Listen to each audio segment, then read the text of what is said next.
es la anestesia del neurodesarrollo en los niños. Vamos a ver qué tenemos de nuevo en este tema y cómo viene avanzando el debate, pues que empezó ya hace algunos años ya. Manu, perdóname, se oye muy lejos. Me oigo muy lejos.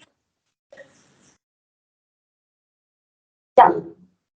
Bueno, entonces le agradezco pues, a la doctora Viviana del Hospital Pablo Tobón Uribe, que estuvo como apoyándome en toda la construcción de la charla. Vamos a empezar entonces tocando unos puntos sobre el neurodesarrollo durante la infancia y desde la etapa gestacional, que son importantes para entender como todo el impacto que se ha propuesto de la anestesia en el cerebro de los niños. Luego pasaríamos a ver cómo ha sido la Manu, evolución. perdóname, no, se oye supremamente lejos. ¿Cómo lo podemos mejorar? Ya, doctora, ya lo vemos.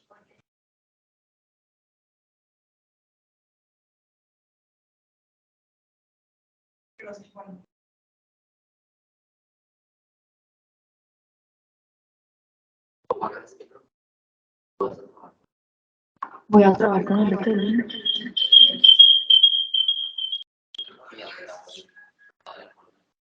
Ya. Listo, ahí se oye mejor. Sí. Bueno, seguiríamos entonces con toda la evolución en el tiempo del tema, desde que empezaron los estudios preclínicos hasta los estudios clínicos que tenemos más recientes. Luego pasaríamos a ver cómo han sido y qué mecanismos de neurotoxicidad se han propuesto. Pasaríamos luego a hablar de los factores de riesgo modificables y no modificables, y acá empezamos pues a tener un papel nosotros en el impacto que podemos tener en toda la evolución pues del niño. Algunas estrategias protectoras que han propuesto y por último, a manera de conclusión, algunos puntos importantes que nos van a ayudar a abordar a los papás que están nerviosos o angustiados porque su niño va a estar expuesto a anestesia. Algunas cifras importantes, más o menos en Estados Unidos cada año 6 millones de niños son llevados a cirugía y son expuestos a anestesia general. De estos niños, más o menos 2 millones son menores de 3 años y 1,5 millones menores de 1 año. Y para 2014 en Estados Unidos se estima que se realizaron más o menos 1.500 procedimientos y cirugías fetales. De ahí entonces, si tenemos en cuenta todas estas cifras, ¿qué pasó? La neurotoxicidad por anestésicos sería un problema de salud pública potencial, y de ahí entonces la importancia que se le ha dado en la anestesia pediátrica a todo este debate en los últimos años. Algunos puntos del neurodesarrollo que son importantes, pues tener en cuenta que es un proceso que es organizado y que viene predeterminado a partir de factores genéticos y factores ambientales. Empezamos con la formación del tubo neural desde el momento de la concepción y va a terminar el cierre más o menos en la semana 4. De ahí empezaría un proceso de neurogénesis, que es no más que la formación y crecimiento de todas las neuronas en el sistema nervioso central. Esta neurogénesis se ha visto que puede darse a todo lo largo de la vida en zonas importantes como el hipocampo, que están involucradas en la memoria y en el aprendizaje. Después seguiría el proceso de migración, en el que todas estas neuronas que se formaron van a viajar a la corteza que les corresponde. La migración es un proceso heterogéneo y se puede dar incluso hasta la edad neonatal a regiones de la corteza prefrontal y frontal. Simultáneo con la migración, más o menos desde la semana 20, empezamos a ver todo el proceso de sinaptogénesis, en la que se empiezan a formar conexiones funcionales entre las neuronas que van viajando a la corteza. La sinaptogénesis también es un proceso que no se da de forma uniforme en toda la corteza, sino que vemos que hay zonas que tienen un desarrollo más temprano, como las cortezas somatosensorial, la corteza límbica y muchas zonas de asociación. Y más tardecito, incluso con un pico que lo describen al año de vida, se puede dar la sinaptogénesis en la corteza frontal y prefrontal de los niños. El proceso es más marcado, sobre todo hasta los 2 años, y algunos proponen que puede ir hasta los 4 años. Después de esto va a seguir un proceso de apoptosis y poda neuronal. Acá lo que hacemos es perder neuronas que no son funcionales y que no están contribuyendo con las sinapsis que se han venido formando. Y por último, la mielinización, que es esa etapa como culmen del neurodesarrollo, que empieza desde el segundo trimestre, desde finales del segundo trimestre, y se da a lo largo de la vida. Ya de ahí, cuando el niño crece, el cerebro sigue también creciendo y va adoptando pues la apariencia del adulto que conocemos. Todo este fenómeno entonces nos muestra cómo se va dando la neuroplasticidad y cómo diferentes estímulos tienen impacto en el crecimiento y en la formación del sistema nervioso central de los niños. Un punto importante del que se ha venido hablando con todo este debate de la neurotoxicidad es el neurodesarrollo centrado a nivel del cerebelo. El cerebelo, pues cuando pensamos en él nos vamos siempre a la parte motora de la coordinación, pero ya se sabe que es muy importante en el desarrollo del lenguaje y en el comportamiento, y su pico de desarrollo se va a dar al final de la gestación, de ahí entonces que los niños pretérminos se haya visto que tienen más afectación de esta parte. Acá vemos entonces cómo todo este proceso de neurodesarrollo es progresivo y nos va a permitir viendo en el niño cómo se van adquiriendo diferentes aptitudes y diferentes habilidades a lo largo de la vida. En los niños más chiquitos, desde el crecimiento hasta la edad lactante, vemos un desarrollo de predominio de la corteza sensorial. Después en los niños de edad preescolar y escolar vamos a ver más progreso a nivel de la parte motora y del lenguaje, y ya en los niños más grandes, en la preadolescencia y adolescencia, vamos adquiriendo todas las habilidades superiores, el razonamiento, el control de emociones y el juicio. Todos estos periodos críticos de la plasticidad neuronal van a tener impacto y van a ser como influenciados por factores ambientales, y entre ellos cabe la anestesia, pues como uno de esos factores que tiene influencia. En este mapa conceptual lo vamos a entender ubicándonos en todo el contexto perioperatorio. Acá vemos entonces que hay diferentes factores que van a tener impacto en esa respuesta inicial del niño frente al estrés quirúrgico. Tenemos todos los aspectos ambientales, el ambiente familiar en el que se viene desarrollando el niño, las condiciones propias que trae el niño, cómo ha sido su neurodesarrollo hasta ese momento y cómo viene desarrollando todas esas funciones cognitivas superiores, y aspectos propios del procedimiento y del manejo pues médico que le damos. Aquí entonces caben otra vez todo el manejo anestésico que se le da pues al niño durante el perioperatorio. Esta respuesta aguda va a terminar influenciando las respuestas a corto y a largo plazo a nivel del afecto, del comportamiento y de toda la función cognitiva del niño. ¿Cómo ha sido entonces la evolución en el tiempo de este tema? Hasta hace más o menos 30, 35 años, la cirugía pediátrica se realizaba sin anestesia, partiendo pues de dos principios grandes. Lo primero era que creían que los niños no sentían dolor, y lo segundo era que los anestesiólogos temían mucho a generar un impacto negativo en esos resultados posoperatorios de los niños más chiquitos por el impacto hemodinámico que podía tener el manejo anestésico en ellos. En el 92 en el New England se publicó este estudio. Fueron neonatos llevados a cirugía cardíaca. Un grupo recibía anestesia con alotano y dosis bajas de morfina, y otro grupo sí se llevaba un adecuado plano anestésico con dosis altas de sufentanilo. Ellos vieron que los resultados eran mucho mejores en los niños que recibían una anestesia más similar a la que se daba en ese momento en los adultos, y que incluso la mortalidad era menor. Desde este momento, entonces, la práctica de la anestesia empezó a cuestionarse en la población pediátrica, y ese mismo año se publicó en el New England esta editorial en la que hacían un llamado de atención a los anestesiólogos de la época, diciéndoles que al parecer, pues para ellos era obviamente más tolerable aguantar ese dolor del niño, pues porque el único dolor que no duele es el ajeno, pero que pues debíamos como evolucionar más allá y pasar a darles un manejo anestésico a estos niños similar al que recibían los adultos, sobre todo con la evidencia que ya se venía teniendo para ese momento. Ahí la práctica de la anestesia pediátrica fue cambiando, pero en el 99 se publicó en la revista Science este estudio, es de los primeros que se tienen en animales. Fueron ratones sometidos o expuestos a antagonistas de los receptores NMDA, y ellos vieron que estos ratones tenían procesos neurodegenerativos asociados a apoptosis. Hicieron de una pues como la asociación con las madres que consumían sustancias psicoactivas con el mismo mecanismo de acción, y también incluyeron en ese llamado de atención, pues a partir de los resultados del artículo, la anestesia pediátrica como un posible desencadenante de esos mismos resultados. Desde acá se empiezan a realizar muchos estudios preclínicos. Este es otro importante y reconocido que se publicó en el 2003. Fueron ratones de 7 días de vida que estuvieron expuestos a isoflorano, oxidonitroso y midazolam, ya un manejo pues como anestésico similar al que teníamos en los adultos, y encontraron que estos ratones tenían deficiencias neurocognitivas asociadas a una mayor apoptosis. Vieron que la neuroapoptosis que se presentaba era hasta 20 a 60 veces mayor que la basal que mantenían los ratones con una misma edad.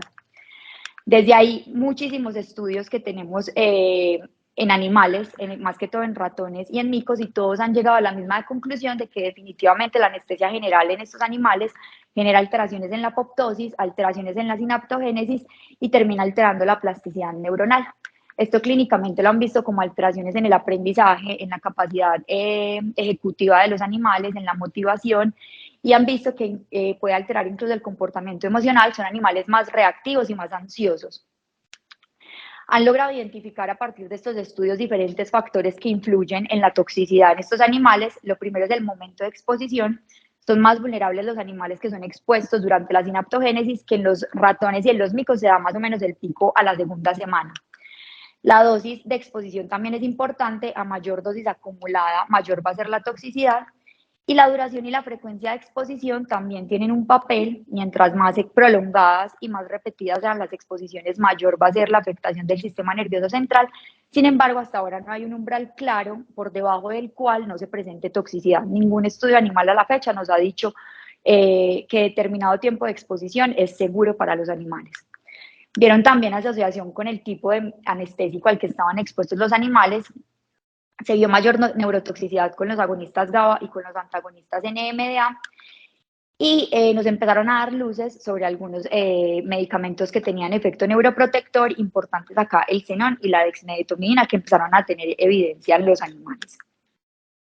Hasta ahora, entonces, con los estudios preclínicos nos habían logrado dar mucha luz sobre los mecanismos de neurotoxicidad, que ya vamos a ver un poquito de ellos, algunos factores de riesgo y factores protectores, pero nos quedaba la gran incógnita de si estos resultados se podían extrapolar a los humanos. Y sirvieron también como punto de partida o iniciativa para que empezáramos a hacer estudios en humanos. Para diciembre de 2016, en base a todos estos resultados, la FDA lanzó una alerta de seguridad en la que ellos decían que exposiciones repetidas o prolongadas, sobre todo mayores de 3 horas, en niños menores de 3 años, en mujeres gestantes en el tercer trimestre, podían tener impacto en el neurodesarrollo. Esta alerta se lanzó en base solamente a estudios preclínicos y lo que buscaba la FDA era generar como un cambio de conciencia marcado en todos los anestesiólogos. Propusieron hacer un cambio de etiquetado de los anestésicos, pero eso no tuvo la fuerza pues como que ellos hubieran querido. Esta discusión se vio muy permeada por la industria y sobre todo las sociedades europeas pues sí acataron como ese llamado de atención, pero eran muy claros en que la evidencia que teníamos eran animales y que eso no se podía extrapolar tan fácil. Empieza entonces todo este debate de si podemos o no llevar esos resultados de animales a los humanos, y acá vemos varias dificultades. Lo primero es que el diseño de los estudios en animales es un diseño uniforme que se da en entornos de privación sensorial. Los animales los meten en jaulas, no tienen exposición, pues ni están en contacto con otros animales, y ahí se da la exposición y todo el seguimiento de los resultados.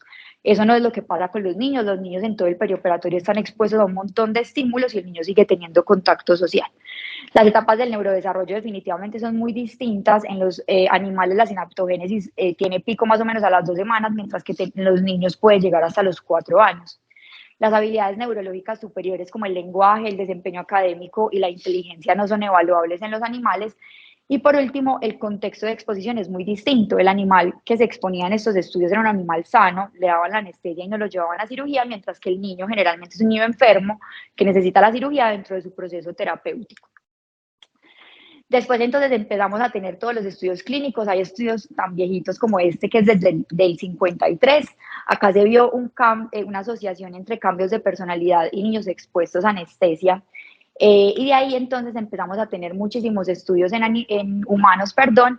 Sin embargo, los resultados son controversiales, y esto se ha debido principalmente a que los estudios son muy heterogéneos, las exposiciones son muy diferentes y los puntos de evaluación también han sido distintos en todos los estudios. La mayoría de estudios que tenemos a la fecha son retrospectivos. Hay 2 ambidireccionales, que es el estudio PANDA y el estudio MASC, y solamente un prospectivo publicado a la fecha, que es el estudio GAS, que ahorita los vamos a ver. Y por último, pues diseñar un estudio ideal en un niño es muy difícil, porque sería pues coger una población de niños que vayan a ser llevados a cirugía, que mitad no reciban anestesia y mitad sí la reciban. Eso no tiene pues cabida dentro de la ética. En esta gráfica vemos entonces cómo ha evolucionado la literatura más o menos desde 2008-2010, cada vez son más estudios en humanos, y nos muestran acá en la parte superior algo muy importante, y fue después de 2010 el surgimiento de la estrategia Smart Tots, que le empieza a dar mucha fuerza a toda la investigación, buscando que la anestesia pediátrica y la práctica de la anestesia pediátrica fuera cada vez más segura. Llegamos a estos 4 estudios, que son los más recientes, y pues lo que nos lleva a la evidencia hoy es a pensar que más que la anestesia, todo el impacto de la homeostasis en el perioperatorio es lo que va a tener más impacto en el desenlace de estos niños. El estudio PANDA es el estudio, uno de los más importantes que tenemos actuales en humanos. Lo publicaron en el 2016. Fue un estudio de cohorte que se emparejó por hermanos. Ellos cogieron 105 parejas de hermanitos. Uno de ellos era llevado a arniorrafia inguinal bajo anestesia general cuando tenía menos de 3 años y el otro hermanito nunca tuvo exposición. Lo que evaluaban era el impacto de la anestesia en el coeficiente intelectual y en diferentes dominios neurocognitivos. Acá vemos entonces que la mayoría de niños expuestos pues eran hombres clasificados como una ASA 1 o ASA 2. La edad de exposición media fue de 17 meses y evaluaron resultados más o menos a los 10 años. Y la duración de la anestesia en todos los niños que estuvieron expuestos fue de 20 a 240 minutos, una media de 84 minutos. Ellos no encontraron diferencias estadísticamente significativas ni en el coeficiente intelectual ni en diferentes dominios neurocognitivos que evaluaron, y nos deja entonces como enseñanza que posiblemente una exposición única, corta, antes de los 3 años no va a tener impacto en el neurodesarrollo de los niños, pero todavía nos quedaban varios vacíos, conocer cuál es el impacto cuando las exposiciones son repetidas, cuando las exposiciones son prolongadas y las exposiciones en grupos de mayor riesgo. Luego sale el estudio MASC, fue un estudio que se publicó en el 2018, fue el estudio de seguridad de anestesia en niños de la Clínica Mayo, también fue un estudio de cohortes, ellos tomaron casi 1000 niños nacidos en Minnesota desde el 94 hasta el 2007, de ahí lograron identificar 3 grupos, niños que nunca estuvieron expuestos a anestesia general, niños que estuvieron expuestos una vez y niños que estuvieron expuestos más de una vez. Y lo que hicieron fue evaluar el impacto en el coeficiente intelectual en diferentes dominios neuropsicológicos cuando los niños cumplían de 8 a 20 años. Acá vemos entonces otra vez que la mayoría de pacientes eran clasificados como ASA 1 o ASA 2, la mayoría estuvo expuesto a anestesia antes de los 2 años, la duración media de la anestesia cuando fue una sola exposición fue de 45 minutos y cuando fueron múltiples exposiciones esa duración acumulada fue de 180 minutos y la gran mayoría de los pacientes eran llevados a procedimientos de cirugía general y de otorrino. Ellos no encontraron diferencias estadísticamente significativas en el impacto sobre el coeficiente intelectual, que era su resultado primario, pero sí pudieron ver que los niños que estaban expuestos varias veces a anestesia tenían afectación de la velocidad de procesamiento y de las habilidades motoras finas.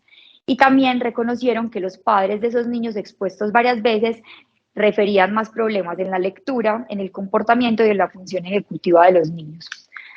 Entonces, la segunda enseñanza que nos van dejando estos estudios es que posiblemente las exposiciones múltiples sí tengan alteración en el curso del neurodesarrollo de los niños, pero en puntos muy específicos. Ya el 2019 sale el estudio GAS, es el único estudio prospectivo que tenemos, fue un ensayo clínico aleatorizado que se realizó entre 2007 y 2013.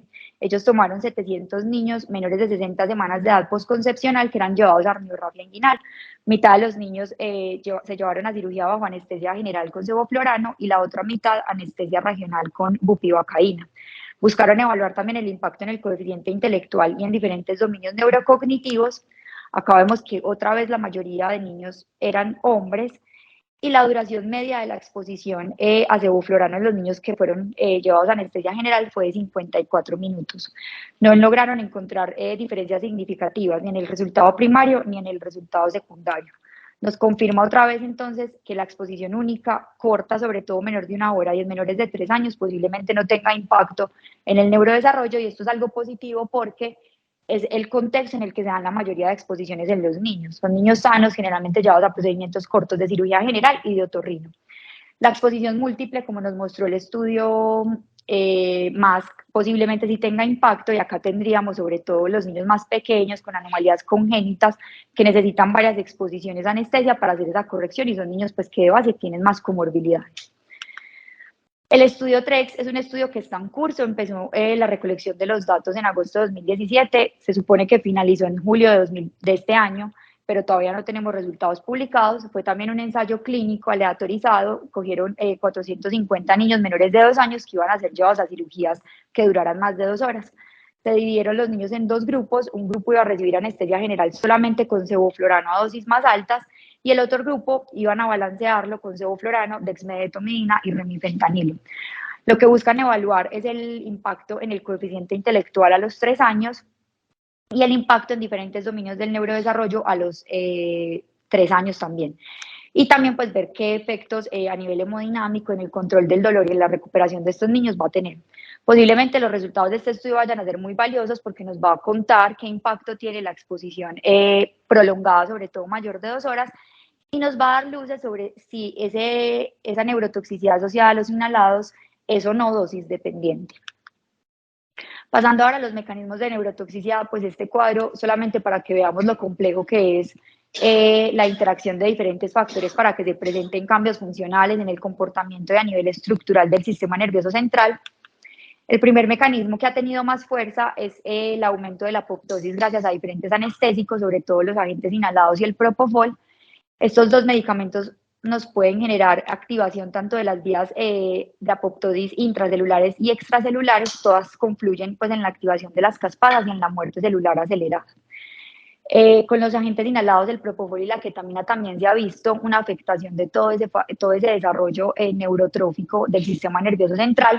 Lo que hacen es disminuir la producción de factores de crecimiento y determinar pues con toda esta cascada que nos lleva a la neuroprotección.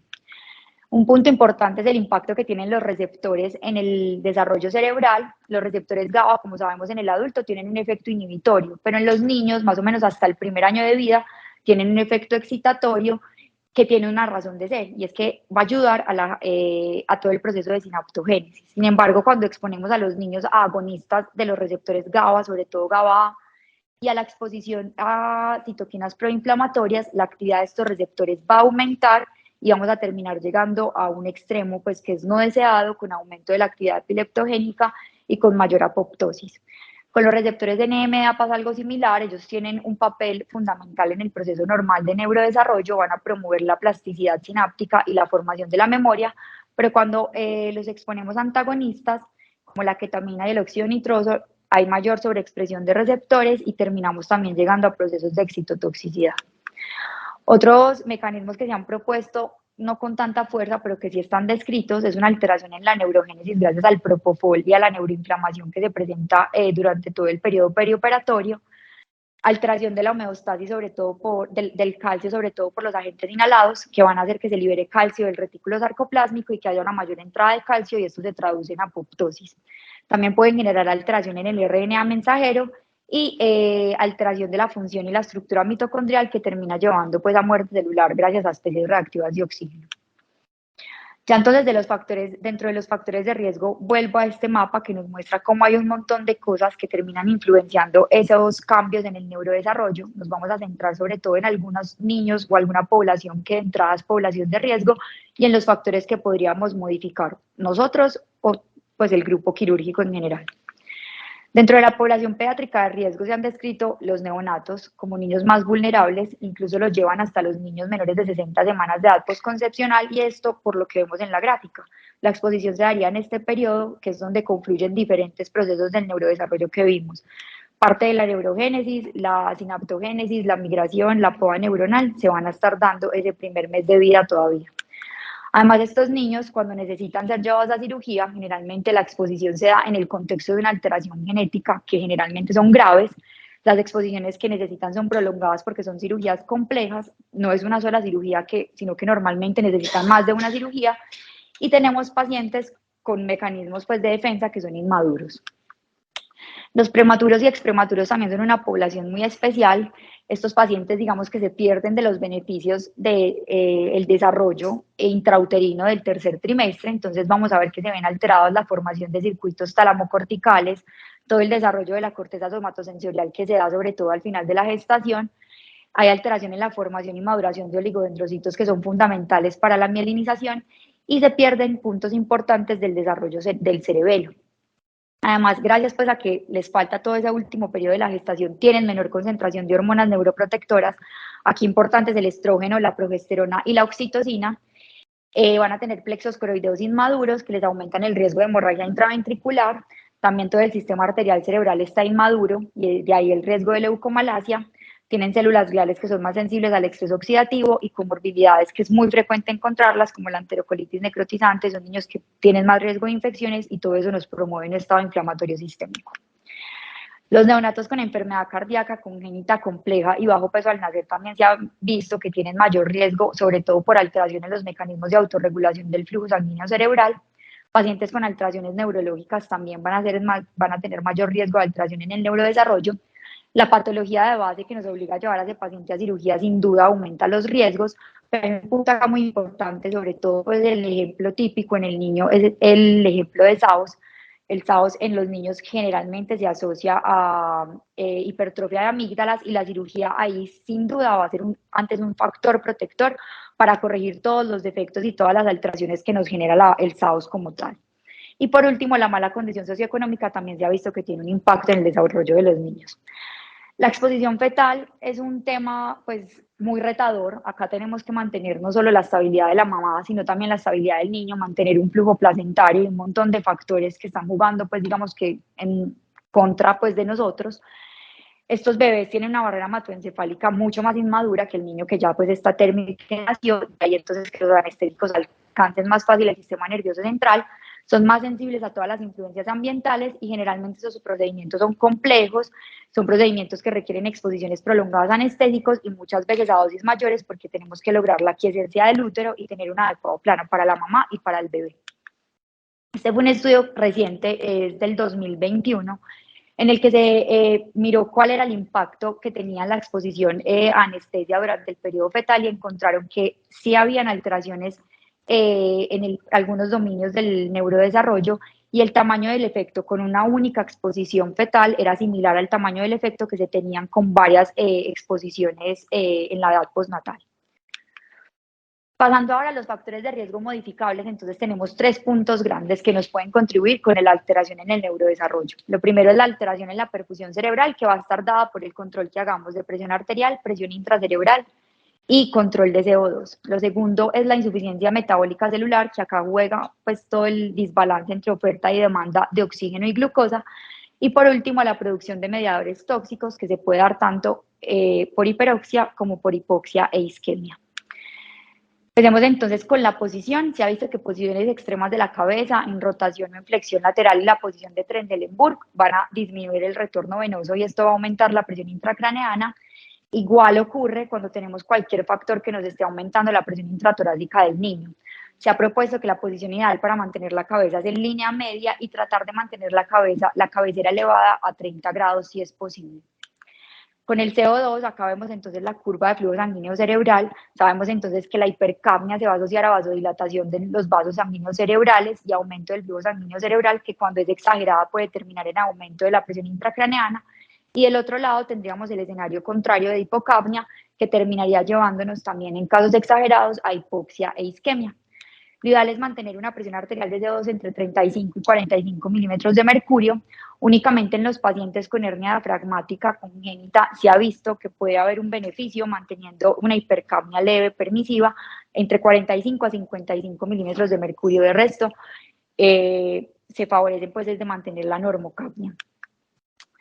La presión arterial es un punto de mucha controversia, sobre todo porque no tenemos definiciones universalmente aceptadas de hipotensión en el intraoperatorio. Lo que generalmente pues hemos asumido es que en el niño menor de 3 días de vida se va a considerar hipotensión cuando la presión arterial media es menor que la edad gestacional en semanas, hasta el mes de vida cuando la presión arterial media es menor de 30 milímetros de mercurio, y de un mes en adelante nos basamos en la presión arterial sistólica, considerando pues la hipotensión cuando está por debajo del percentil 5, siendo más estrictos en los niños más enfermos que podemos considerarla desde que está por debajo del percentil 10, o cuando hay una caída del 20 a 30% de la presión sistólica basal del niño. Sin embargo, lo ideal sería que nosotros nos guiáramos por las metas de presión arterial media en las que se mueve la regulación del flujo sanguíneo cerebral. Esto es complicado porque la curva cambia de niño en niño dependiendo de las comorbilidades, de la edad, y para nosotros conocer este punto inferior por debajo del cual no deberíamos estar, necesitaríamos tecnologías como el NIRS o el Doppler, que muchas veces no las tenemos en la práctica, incluso no estamos familiarizados con su uso. Sin embargo, hay estudios que ya nos adelantaron parte de ese trabajo y que lograron concluir que en los menores de 6 meses este límite inferior de la autorregulación del flujo sanguíneo cerebral se da con presión arterial media de 45 milímetros de mercurio y en los niños de 6 meses a 14 años con 60 milímetros de mercurio. Otra opción es que tengamos de base la presión arterial media del niño y que no dejemos que caiga más del 20% si es un menor de 6 meses o más del 40% si es un niño entre 6 meses a 14 años. Sea cual sea, digamos que la meta que escojamos, lo importante es que la tengamos clara desde el preoperatorio y que no seamos tolerantes con episodios de hipotensión. Este estudio me pareció muy interesante porque nos tumba pues como una hipótesis que extrapolamos de los adultos. En los adultos sabemos que la hipotensión en el intraoperatorio tiene efectos deletéreos, aumenta el riesgo de delirium, aumenta el riesgo de lesión renal aguda, incluso se ha visto impacto en la mortalidad y uno pensaría que es algo que puede pasar también en los niños. Este fue un subanálisis con la base de datos del estudio MASC, en el que vieron que los niños con exposiciones repetidas que habían mostrado alteraciones en esos dominios específicos del neurodesarrollo no eran niños que estaban más expuestos a episodios de hipotensión durante el intraoperatorio que los niños que no presentaron nada. Entonces ahí nos da una incógnita grande, pero yo creería que por todo el impacto adicional que tiene el manejo pues, de la presión arterial y de la presión de perfusión cerebral en el intraoperatorio, definitivamente es un punto pues, que no se debe negociar. Con la oxigenación tenemos también dos extremos. La hipoxia nos va a aumentar la producción de mediadores neurotóxicos y de ahí el mayor riesgo de injuria hipóxico-isquémica y que sea la principal causa de discapacidad en los neonatos. Del otro lado está la hiperoxia, aumenta la producción de radicales libres y esto se va a traducir sobre todo en los prematuros en mayor riesgo de retinopatía, de enfermedad pulmonar y de lesión cerebral. La idea es mantener una saturación que sea ideal para el niño que tengamos y que estemos manejando. En los prematuros sí han sido muy claros en establecer el límite entre 90 y 94% de saturación. En los niños mayores ya nos dejan pues como un nivel más laxo, puede ser mayor del 95%, pero siempre teniendo en cuenta las comorbilidades y el niño que se favorezca o no de mantener niveles tan altos. Respecto a la homeostasis de la glucosa, la idea es mantener la normoglicemia entre 70 y 100 miligramos por decilitro. Tanto la hipoglicemia como la hiperglicemia tienen efectos deletéreos, sobre todo la hipoglicemia, que es muy común en el pretérmino, en el neonato e incluso en el lactante por todos sus procesos pues, inmaduros de gluconeogénesis y cetogénesis. Es como el punto de mayor riesgo que vamos a tener en todo el perioperatorio.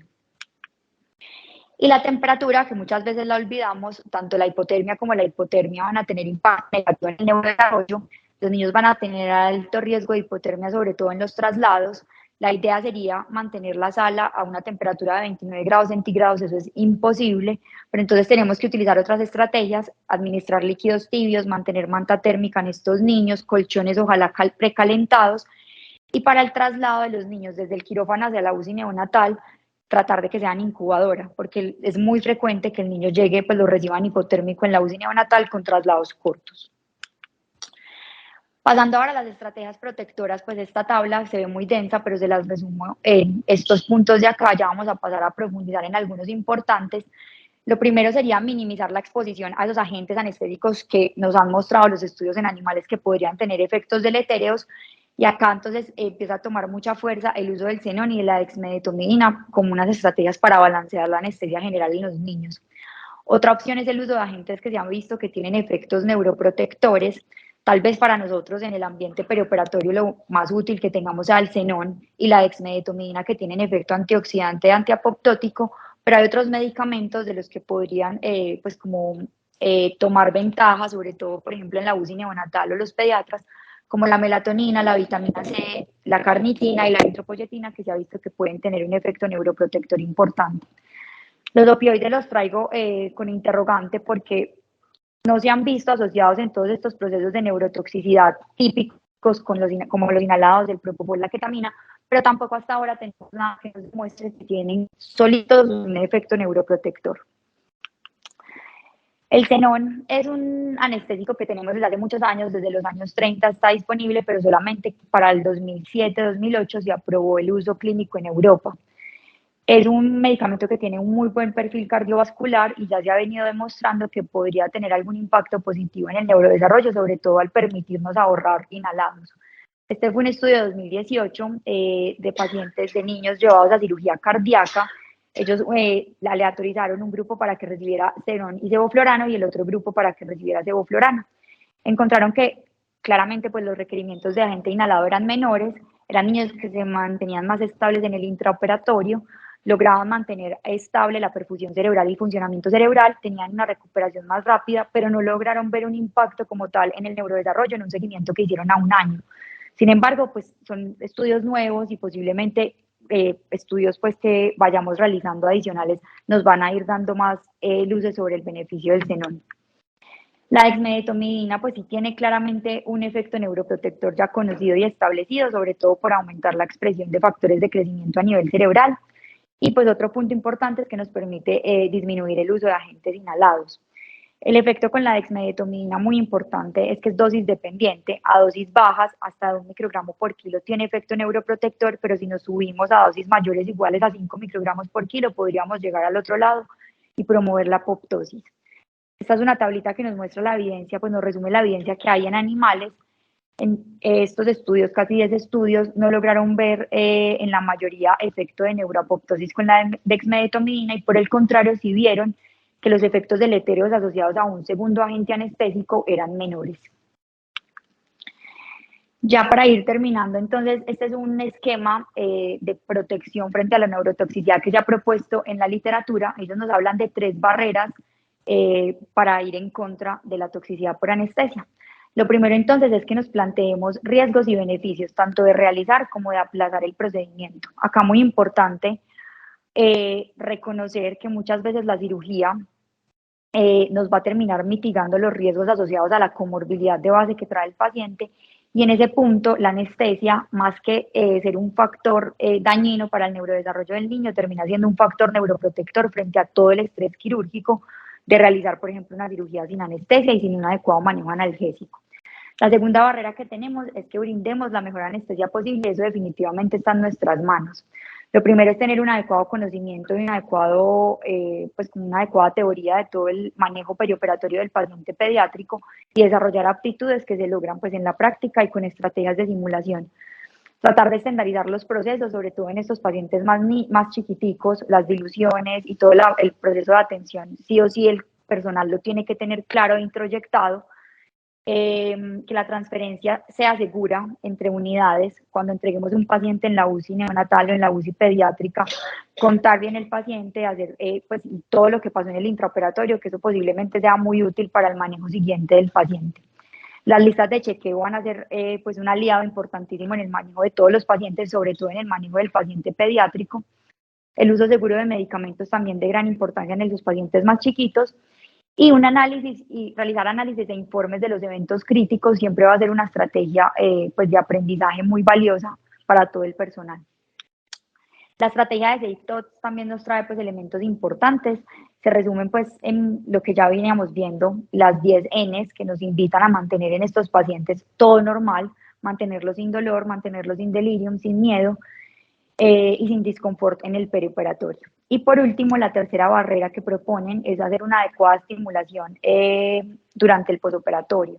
Cuando el niño está expuesto a un ambiente saludable, cuando el niño tiene una alimentación sana, cuando el niño realiza ejercicio y tiene vínculos sociales que le permiten desarrollarse adecuadamente, es un niño que posiblemente, si tuvo algún efecto deletérea con la anestesia, ese efecto puede incluso revertir. Acá no se incluye el manejo farmacológico porque todavía no tiene tanta fuerza, pero posiblemente en el futuro vaya a ser una cuarta barrera que se proponga en la literatura. Por último, entonces, ahora sí como conclusión, algunos tips para abordar a los papás. Lo primero es que tenemos que generar conciencia en ellos sobre la evidencia que tenemos. Hay que contarles que toda esta alerta de neurotoxicidad nació de estudios en animales y no porque nosotros estuviéramos viendo que esos niños que ya se habían expuesto a anestesia tuvieran un desarrollo neurocognitivo pues evidentemente anormal. Lo otro es contarles qué estudios tenemos. Hasta ahora les podemos decir que exposiciones cortas en niños incluso menores de 3 años no tienen un impacto significativo y eso es positivo porque son la mayoría de los niños que vamos a montar, pero que todavía definitivamente nos falta conocer qué va a pasar con exposiciones prolongadas y con exposiciones en los niños más vulnerables. Les tenemos que asegurar que les vamos a brindar la mejor anestesia posible, que vamos a estar pendientes del niño durante todo el intraoperatorio y posoperatorio y que vamos a mantener estables muchas variables que pudieran tener mayor impacto incluso que la exposición como tal a los anestésicos. Hay que asegurarles que el esfuerzo de nosotros y del cirujano va a estar encaminado a minimizar la exposición, siempre manteniendo obviamente estándares de seguridad. Les tenemos que contar que el beneficio de la cirugía posiblemente vaya a superar el riesgo de afectación del neurodesarrollo con la anestesia, que de lo contrario pues no habrían pasado tantos filtros y hubieran llegado ya como tal al momento de la cirugía. Y por último, darles a conocer que el manejo del paciente va a ser multidisciplinario, siempre va a estar acompañado por un anestesiólogo, por un cirujano que está entrenado en el manejo de paciente pediátrico y que de requerirlo vamos a tener el acompañamiento de pediatras, de neonatólogos y manejo en unidad de alta dependencia si se necesita. Listo, muchas gracias.